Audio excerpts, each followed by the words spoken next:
Fala, gente boa, tudo bem? Como é que vai a vida de vocês? Tudo certo? Hoje estamos aqui para mais um vídeo do nosso Deus Não Está Morto. Hoje para ler 1 Coríntios capítulo 12 e sermos edificados pela palavra de Deus que é viva e eficaz.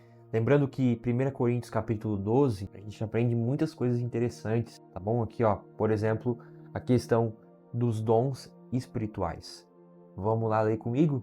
Acerca de dons espirituais. A respeito dos dons espirituais, não quero, irmãos, que sejais ignorantes. Sabeis que outrora, quando éreis gentios, deixáveis conduzir-vos aos ídolos mútuos, segundo éreis guiados. Por isso vos faço compreender que ninguém que fala pelo Espírito de Deus afirma anátema Jesus. Anátema Jesus. Por outro lado, ninguém pode dizer Senhor Jesus, senão pelo Espírito Santo. Então, sobre dons espirituais, antes de Paulo entrar exatamente no assunto dos dons espirituais, ele fala dos dons espirituais no capítulo 12, versículo 1, mas a gente vê que no versículo 2 ele fala que sabeis que outrora, quando éreis gentios, deixáveis conduzir-vos aos ídolos mudos, segundo éreis guiados. Por isso vos faz compreender que ninguém que fala pelo Espírito de Deus afirma anátema Jesus. Por outro lado, ninguém pode dizer Senhor Jesus, senão pelo Espírito Santo. Ora, os dons são diversos, mas o Espírito é o mesmo, e também há diversidade nos serviços, mas o Senhor é o mesmo. Então ele fala aqui no capítulo 12, versículo 3, ele fala aqui sobre que ninguém pode dizer, que crê em Jesus se não for pelo Espírito de Deus. Então, claro que os demônios também creem, os demônios também criam em Jesus. A questão é que ninguém pode fazer uma confissão de fé genuína se não tiver o Espírito Santo. E a gente vê isso no versículo 3. Versículo 4 diz assim, ó: Ora, os dons são diversos, mas o Espírito é o mesmo. E também há diversidade nos serviços, mas o Senhor é o mesmo. E há diversidade nas realizações, mas o mesmo Deus é quem opera tudo em todos.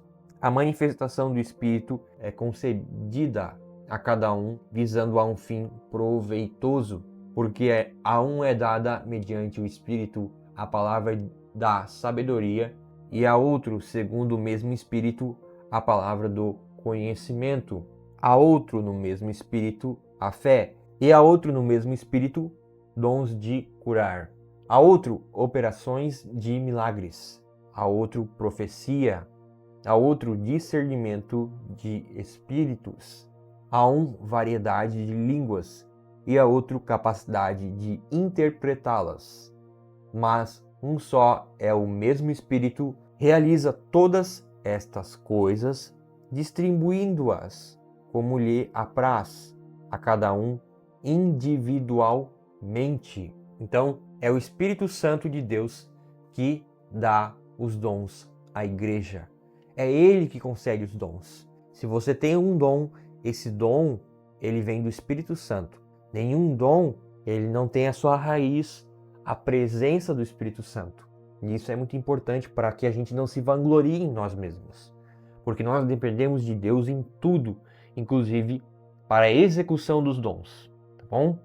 A unidade orgânica da igreja, porque assim como o corpo é um e tem muitos membros, e todos os membros, sendo muitos, constituem um só corpo, assim também com respeito a Cristo, pois em um só Espírito todos nós fomos batizados em um corpo, quer judeus, quer gregos, quer escravos, quer livres. E a todos nós foi dado beber de um só Espírito, porque também o corpo não é um só membro, mas muitos. Se disser o pé, porque não sou mão, não sou do corpo, nem por isso deixa de ser corpo. Se o ouvido disser, porque não sou olho, não sou do corpo, nem por isso deixa de o ser.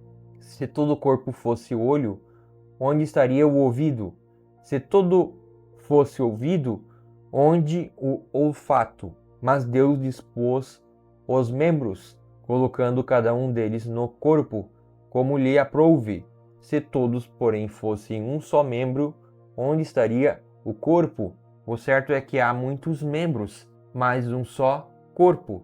Não podem os olhos dizer à mão, não precisamos de ti, nem ainda a cabeça aos pés, não preciso de vós.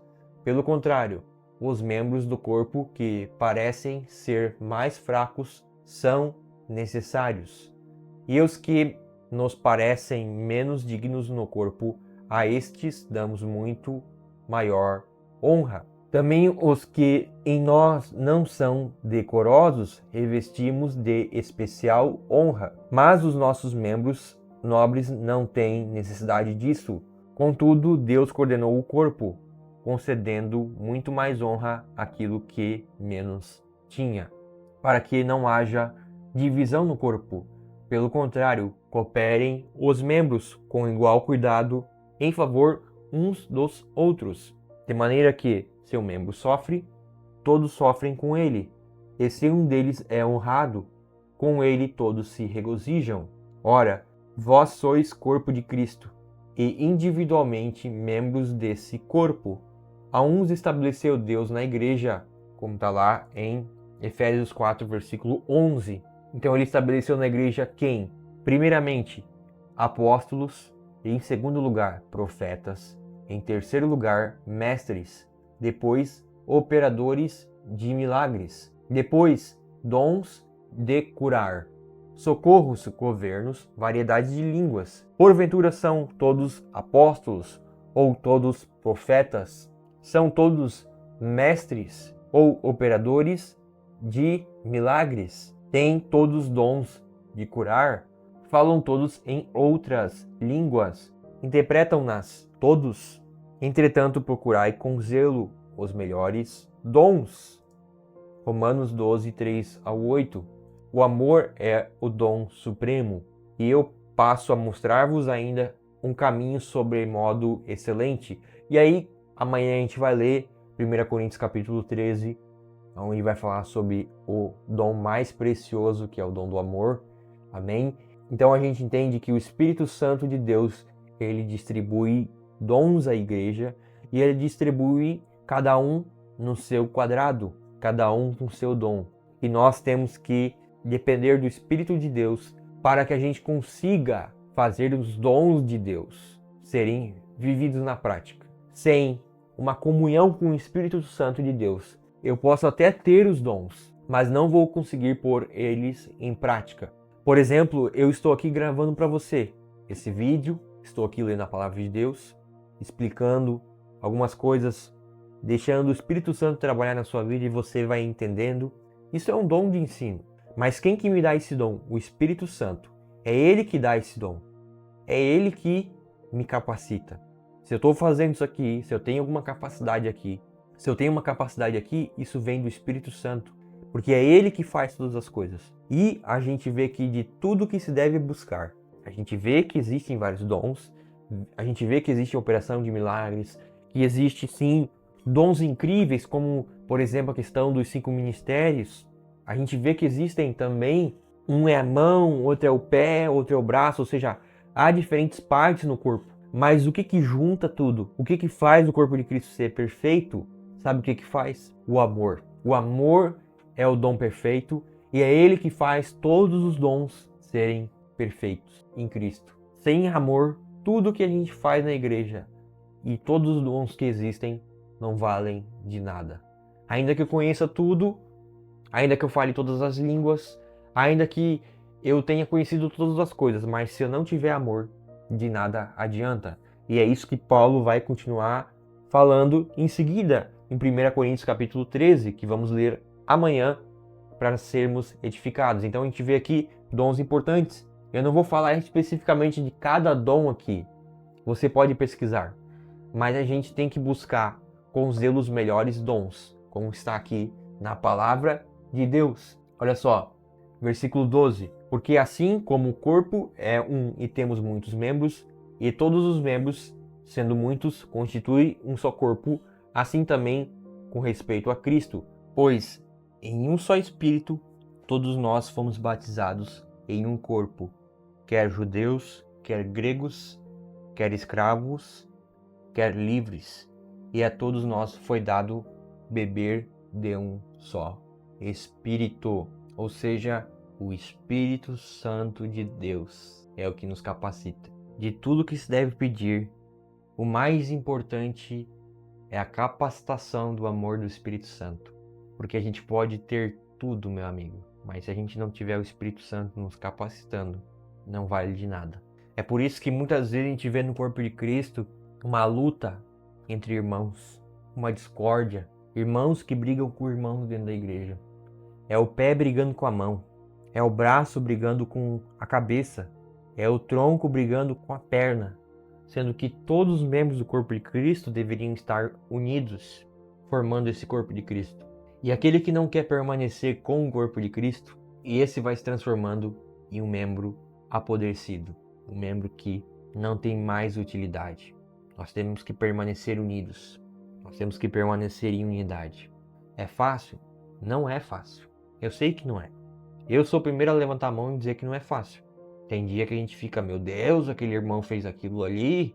Mas aí que tá, meu irmão. A gente não tem que se alegrar com os erros da igreja. A gente tem que ajudar a igreja a ser um lugar melhor. Porque não existe igreja perfeita. Se tiver alguma igreja perfeita, é melhor você não entrar dentro dela. Porque daí você vai estragar aquela igreja. Se eu entrar dentro daquela igreja, eu vou estragar ela. Entendeu? Porque o que nos aperfeiçoa é o Cristo. É Cristo. É o Espírito Santo. Tá bom? Senhor Deus, obrigado por mais uma leitura hoje, Pai. O Senhor é o mesmo ontem, hoje e sempre. E obrigado, Deus, por estar capacitando a tua igreja para o entendimento das Escrituras, para um entendimento completo, porque nós não estamos aqui inventando lorota. Nós estamos lendo os textos bíblicos e aplicando a nossa vida. Nós estamos estudando teologia aqui. Estamos lendo coisas, estamos lendo materiais, estamos pegando o texto da Bíblia e trazendo aplicações para a nossa vida. E não só para a nossa vida, Deus, mas para nossas comunidades de fé. Nós queremos ler todos os dias a Bíblia e aplicar ela em cada coisa da nossa vida, em nome de Jesus. Deus te abençoe, que o Espírito de Cristo te guie a toda a verdade, em que você possa ser cada dia mais transformado por essa graça, por esse amor e por essa verdade da palavra de Deus. Até amanhã. Valeu, valeu!